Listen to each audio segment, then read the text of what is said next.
Hello guys, and welcome back to the NW Sportscast.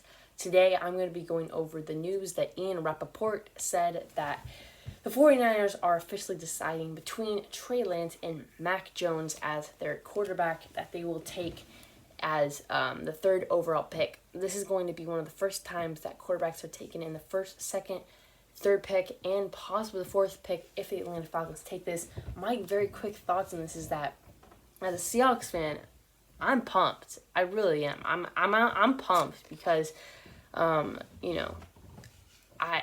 want to play against Mac Jones 2 times a year. I really do.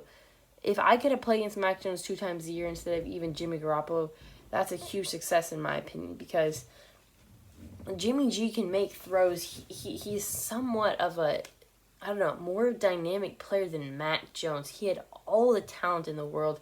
Yes, he did win a national championship. You got to give him some credit. He seems to be pretty smart. But then again, Justin Fields scored super high in that one test. So, I mean, if we're judging intelligence, I'll let other people figure that out. But I feel like it's really subjective. And if you're just gonna go straight off that, I just feel like that's really dumb. And you should be looking harder because Mac Jones is not as good as Justin Fields, and I don't think he's as good as Trey Lance. Just objectively, Mac Jones was going to be the fourth quarterback taken, maybe the third quarterback. Was going to be the fourth quarterback taken, maybe the fifth quarterback taken, like 2 months ago, and then all of a sudden there's a bunch of Mac Jones talks that are just spurred up from the 49ers. Maybe the 49ers are just all smoke screening this. I don't know, but as a Seahawks fan, I know Russell Wilson is going to beat Mac Jones 2 times a year, and I know the Seahawks are going to finish above the 49ers next year with Russell Wilson at the helm, above the 49ers. It's just, I know, there's just no mathematical way. I see us possibly being underneath the Arizona Cardinals or the Rams. They have quarterbacks. They have Matthew Stafford. He's been there. He's a veteran quarterback. He's done that. They have Kyler Murray. He's coming off 2 years. But quarterbacks usually get really comfortable in their third year. I can see us finish behind them after getting J.J. Watt, etc.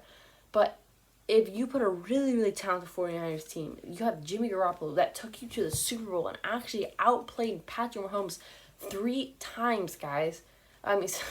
Actually outplayed Patrick Mahomes for 3 quarters, guys. Like, he's not that bad of a quarterback, really. And I don't think Mac Jones makes you better. I don't. I think Justin Fields makes you better. I think Trey Lance gives you the opportunity to make you better. But in my opinion, Trey Lance is not the move either because Trey Lance is not going to be ready this year. He has not played enough football games. You could not go from South Dakota State or wherever the hell he was playing at, and he hasn't even played in a year. He played 1 game last year, and then go to the NFL in the most talented division in the entire NFL, guys. He's not going to beat a defense with J.J. Watt on the other side and Aaron Donald. That's not happening. He's not going to be a defense with, with Bobby Wagner and Jamal Adams screaming at him. It's just not happening. I don't care what you think. Mac Jones and Trey Lance will not get the job done for the 49ers next year. Trey Lance in 2 years, however, he might be able to do that. And a move could be drafting Trey Lance and then having Jimmy G play in the first 8 games or even the whole year and then bringing Trey Lance the following year. I think that makes sense. However, taking Mac Jones makes absolutely no sense. No way, no how. You take Justin Fields, you take Trey Lance, you take one of those 2 guys, preferably Justin Fields if I'm a 49ers fan, and you run with him because he's the best quarterback at 3. And that's it. He literally outplayed Trevor Lawrence in the semis. I don't understand. He had an amazing field. He had an amazing year. He did really good in the combine. He just, I don't know what more you want from Justin Fields. A bunch of smoke. I don't know why. I know you just want a system quarterback or whatever, Kyle Shanahan, but system quarterbacks are going away. Guys like Justin Fields are here to stay. Guys that thrive in chaos. That's why Zach Wilson's going 2 and Mac Jones isn't going 2. 30 years ago, Mac Jones might go number 2, but we're not in 30 years ago. We're in 2021. And if you think with Mac Jones you're going to beat Russell Wilson, Kyler Murray, and Matthew Stafford, you are absolutely out of your mind.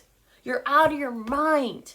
And if you think that Trey Lance will next year You're out of your mind too. Justin Fields is the only quarterback that gives you a shot to even be competitive next year in that division. I don't care if you have George Kittle and one of the best defenses in the NFL. If you have Mac Jones at the helm, you are not going to win the division. And if you come fourth in the NFC West, you are not going to make the playoffs either. And that's going to be a real waste of one of the most talented rosters in the NFL behind George Kittle, Nick Bosa coming back. It's just going to be an absolute pain. I hope it happens as a Seahawks fan. I really hope they take Mac Jones. Please, I want 2 free wins. Russell Wilson is going to beat them twice. That is it. Thanks for watching, guys. That's my opinions. I know I got a little heated, but if I'm a 49er fan, I am absolutely dreading draft day, because if you take Mac Jones, it is an absolute failure. It's an absolute failure. How many firsts did they trade? 3? Did they trade 3 firsts? I forget. I think they traded 3 firsts and a second, or 2 firsts and a second. Tell me right now, literally, comment in the video, if Mac Jones, let's say Mac Jones, he's the player you expect him to be. He's the best possible player you expect him to be, which is a system quarterback. That's literally the height anybody has on him. There's some weirdos that think he's Tom Brady or whatever. That's dumb. The height he is a great system quarterback. Do you think that's worth a Kirk Cousins type player? How about that? That's pretty much his ceiling. Do you think Kirk Cousins is worth 3 firsts and a second? Or 2 firsts and a second, even that? No, Mac Jones is not worth that. I don't know what you're doing. Either keep the firsts, then just go with Jimmy G, or go all out and get Justin Fields. It's not that hard, Kyle Shanahan. I know you're going to agonize over this decision, but you take Justin Fields at 3. That's literally it. Please take Mac Jones, Kyle Shanahan. But if you're a 49er fan, I am banging my head against the wall. I'm going to be doing a Sounders season prediction. I want Levi in on it. We are hopefully going to do a show pretty here soon. I have another card opening video if you guys are liking that. I know it's not getting too many views, but I'm obviously having fun opening cards. This is the box I did last time. You see I got some pretty cool cards here. Yeah, we got a Nolan Arenado there. We got a Vlad Guerrero. Anyways, it was a fun pull. Go watch that video, and that's pretty much it, guys. Thanks for watching. Leave a like if you made it all the way to the end of the video, because you clearly enjoyed it a little bit. Subscribe if you like the content, and if you don't like the content, then just go away like it never happened. And it's always free to unsubscribe. If you don't want me in your recommendations anymore, you can always just unsubscribe. Thanks for watching. Go Mariners, go Seahawks, go Sounders, and we got that clean hands, guys. Okay, that was dumb. Okay, see you guys.